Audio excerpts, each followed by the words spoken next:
Family Leaf, Snapchat, and so on. The number of social networks is growing all the time. Many of them promise intimacy and confidentiality, appealing to those scared off by oversharing.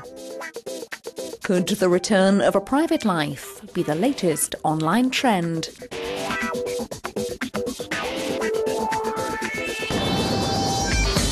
Here in Silicon Valley, journalist Matthew Honan's watching developments with interest.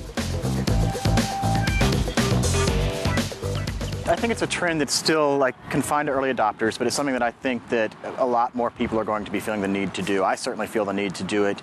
I think a lot of us have really loaded up our social networks like Facebook with more people than we necessarily want to interact with every day. And you want to sometimes just talk to a smaller group of people. You want to maybe keep it very intimate.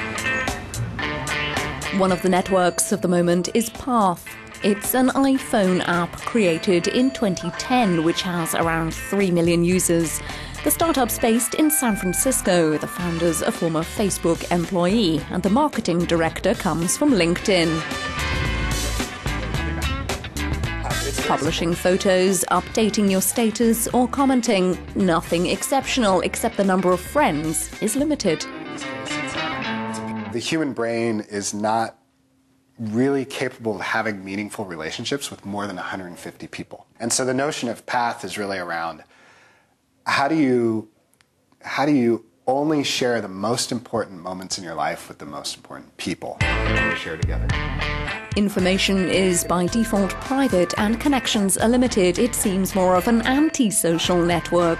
But these mini-networks are not direct competitors of Facebook. Path, for instance, is compatible with it.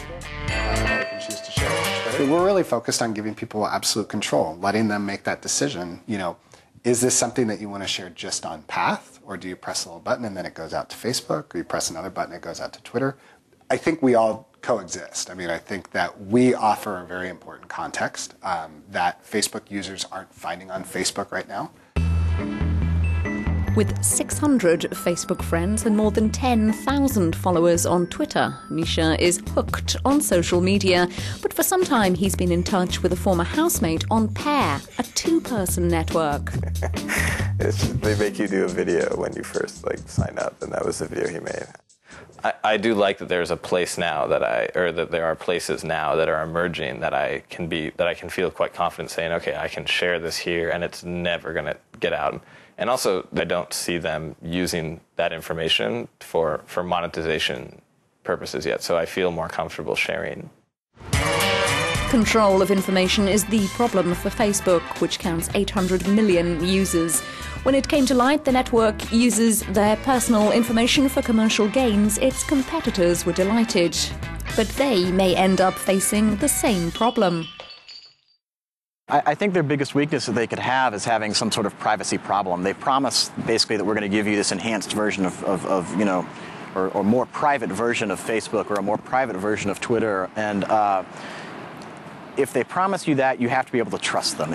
If those networks lose that trust that users give them, I think that's their biggest problem. Because then people are going to say, well, why wouldn't I just stay on Facebook?